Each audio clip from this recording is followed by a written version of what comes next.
10 second, 5 second, start.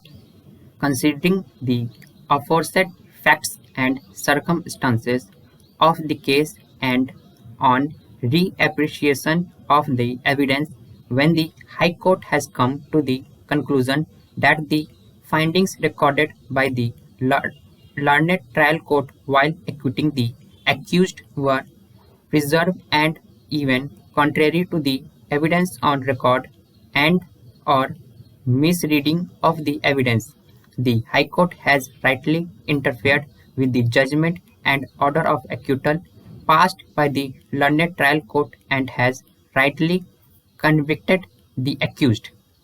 In the present case, the appellant, original accused number 4, was specifically named right from the very beginning in the FIR.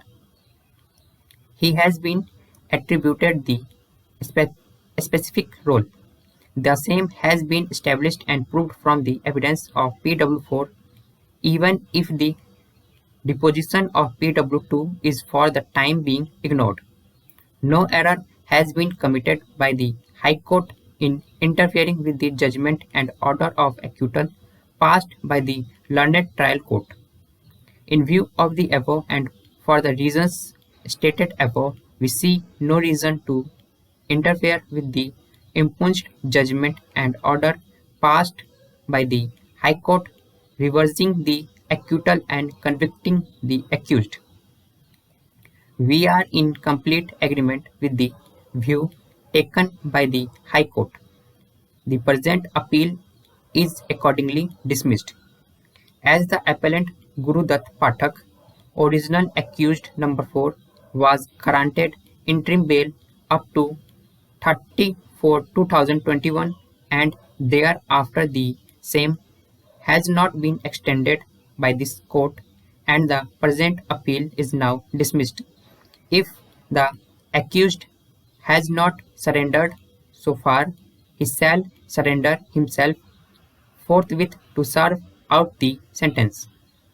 This appeal is filed against the judgment of the Bombay High Court in Second Appeal number 537 of 1991, where in the second appeal was allowed in favor of the respondent and the decree in favor of the appellant herein was set aside.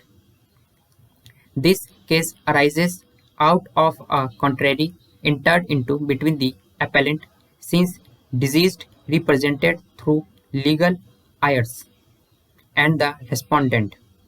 Initially, appellant's husband was running a business of stationery in the name of Karandhikar Brothers. Before this ultimately diminished in the year 1962. After his demise, she continued the business for some time. After a while, she was unable to run the business and accordingly decided to let the respondent run the same for some time. She entered into an agreement dated 7/2/1963.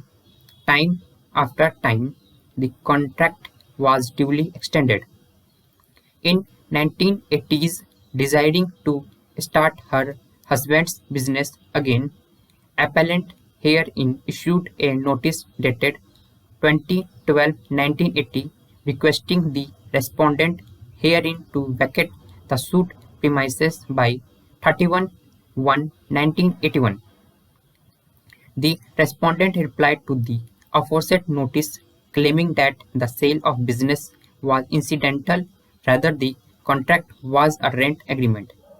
Aggrieved by the respondent's reply, the appellant herein filed a suit being RCS number 764 of 1981 before the Court of Joint Civil Judge, Junior Division, Pune.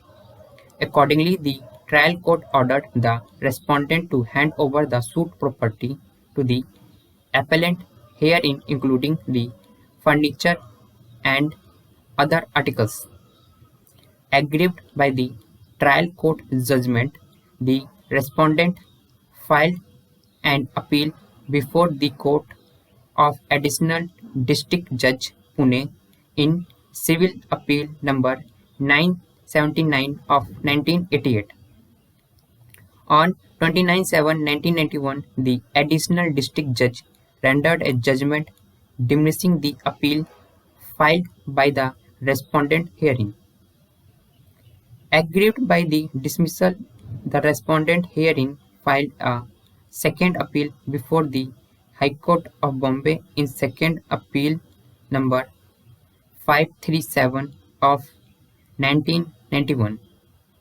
By impugned order dated 7/11/2009, the High Court of Bombay allowed the second appeal and set aside the trial court's order as well as the first appellate court's order and held that the respondent had entered into a license agreement which is covered under Section 15A of the Bombay Rent Act.